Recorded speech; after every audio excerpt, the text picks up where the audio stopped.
hot standby replication. This is also, again, regarding state. So, as I said, when failures occur, you somehow have to restart the running program, get all the state back in, and then get the program running again. This can have a couple of seconds downtime or maybe longer downtime based on the side of the state. So, the way we want to tackle that is by having hot standby replication, basically where we have more machines running than necessary, and they also have the state of the computation, and then when one machine fails, you can switch computation to one of these other machines. And also in this area of features is serial downtime scaling and upgrades, where basically if you have a streaming program, you want to run that 24/7, but at the same time you sometimes want to update the frameworks of Blink, or you sometimes want to update your user code if you discover there's a bug. And right now what you have to do is basically store the state, tear down the program, restart it on a new machine, a new cluster with that old state, and then you continue. But here again, we're trying to come up with ways where you can do zero downtime updates and scaling. And as a last bit of new stuff that's coming up on the table API side, so this is the table API. SQL API is this thing for where you can run SQL queries, and we want to do more integrations with different data sources, integration with more databases, for example. And then even further out there, we want to do, right now there's a differentiation between the data stream API and the batch API, and have some different algorithms because these use cases require different performance characteristics. But we would like to unify that so that the system can automatically detect, okay, now a batch execution style would be more appropriate because we are currently processing maybe old data before going over to live data, and then when we switch over to live data, we want to use a more streaming approach to processing. So that's how we want to do that. And what we also want to do is to provide support for more programming languages. So right now you can use Flink with Java and Scala, and we are currently working with the Apache Beam project for some people that are aware of that, where we can provide Python support and Go support, which in turn would also provide support for running TensorFlow on Beam with Flink, so you can do machine learning and in turn also API on top of Flink via Beam. So, wrapping up, I've been talking about all these features and the work that we have to do, but so this might sound like complaining or that stuff is not very good, but Flink is, in my opinion, is still the best open source stream processing system that you can use, and a ton of companies are using Flink in production since quite a few versions back. So yesterday there was a Flink Forward conference also in San Francisco, and there a lot of companies talked about how they are productionizing Flink within their company. So that sounds like it's complaining on a high level, if you wish, for the stuff that we have to work on is good stuff they want to add. So basically, Flink is already good, but there's more cool stuff coming, if you will. That's it.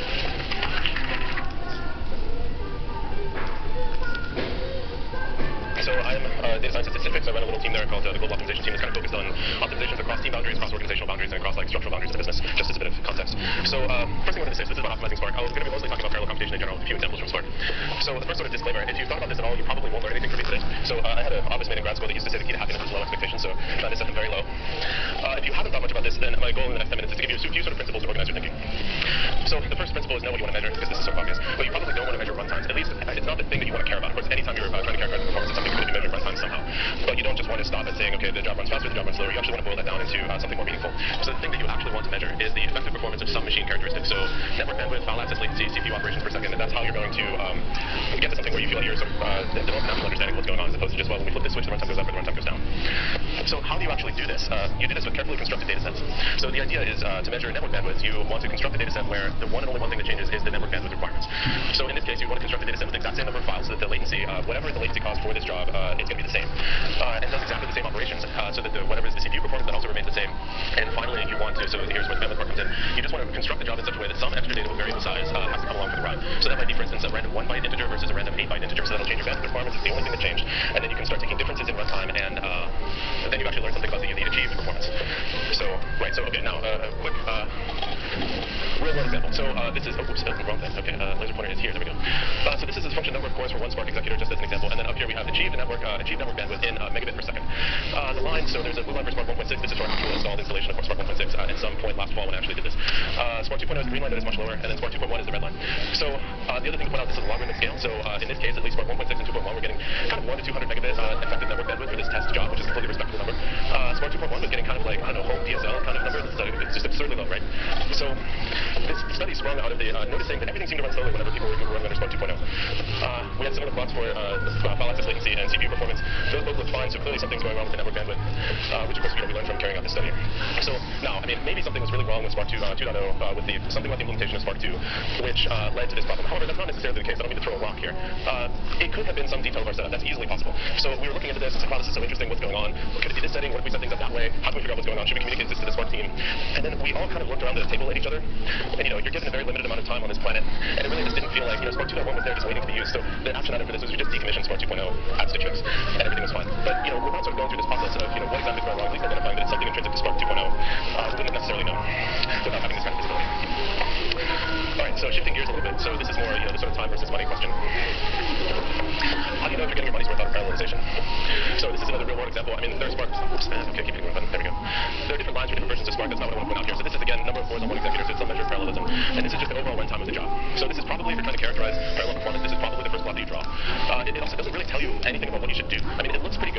should we run with one core per executor or two cores per executor? That looks like a pretty good difference in runtime.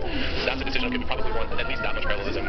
Here, going from 4 to 8, there's almost no difference in runtime, so I've taken twice as many computers, let them run for the same amount of wall clock time, just to get to the same answer, so that definitely isn't buying me anything. So at least in 2 cases, like, this feels probably pretty good to go from 1 to 2. Going from 4 to 8, definitely not.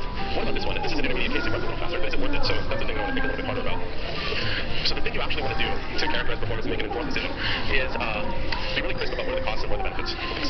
So here what I have is cost. In this case, I mean, it's definitely memory constrained, so at least most times memory constrained, so this is actually gigabyte hours, but it's a measure of the total computational volume. This could just as well be CPU hours. If you're running on AWS and nice things, I mean, that's the thing is to build, right? So this could be dollars, which is the thing you actually want to measure your cost in. So here what we see is as you increase the number of Spark executors, for this case, costs generally go up. So in a perfect world of linear speed up, so if I double the number of executors, my wall time comes down by a factor of 2, and when I ask how many CPU hours did I consume in total, it's the same. So that's a sort of, in a perfect world of linear speed ups, cost is independent of parallelism. But in the world that we actually live in, generally the costs go up. So that's to say, if I want to minimize my AWS bill, I should be down here, I should have as little parallelism as possible, and that will result in me writing the smallest check to Amazon. But what is the benefit of parallelism? So it basically allows you to get answers faster. So the way that I like to characterize this is 1 over the wall clock time. This basically tells you how many answers per hour can I get. So this translates either into I have an ad hoc query, I want to know the answer in an hour instead of a day so that I can report back on that. Or in the context of a debug cycle, this is how long do I have to wait before I find out, how and why my query failed or how and why it didn't process the data exactly the way I thought. So in the context of a debug cycle, you want this to be as fast as possible. So good. So now we've characterized cost and benefit. It's worth lingering for a minute on this is kind of a weird function. So if your job runtime is 1 hour versus 2 hours, that's probably not a big deal. Like if a job runs for an hour, I have to go find something else to do for that hour. I can probably do that thing for 2 hours and then check on the job when it's done. It doesn't make a material difference in my day. Let's say that your job runs for 1 week versus 2 weeks. That probably is a big deal because 2 weeks is a long time to tell somebody, I'm sorry, I can't have an answer for you for until 2 weeks from now. 1 minute versus 10 minutes, especially in the context of a debug cycle, is a huge deal. If I have 1 minute to wait, I can sort of think of something to do. If my job takes 10 minutes before I find out whether it succeeded or failed, I'm probably going to get distracted, go off and do something else, and it's just there's too much time in there. So that I think as you approach kind of interactive timescales, this becomes a huge deal. So the point here is that once we're crisp on cost and benefits, you'll be in a position to say things like this. If I double the amount of parallelism in my job, my AWS bill will rise by 30% and the job will run in 45 minutes instead of 60 minutes. Does that feel worth it to me? So that's the sort of crucial question at the end of the day that you want to be able to answer to make an informed decision. Alright, so recap. So when you're characterizing parallel performance, you want to focus on measuring things that are intrinsic to the machine somehow. So you want to measure your effective network bandwidth, your effective file access latency, things like this. In order to do this, the way to do it is to use carefully constructed data sets to change one and only one thing. And then if you're trying to figure out if you're getting your money's worth out of the amount of parallelism that you're using currently, if you want to know whether you have one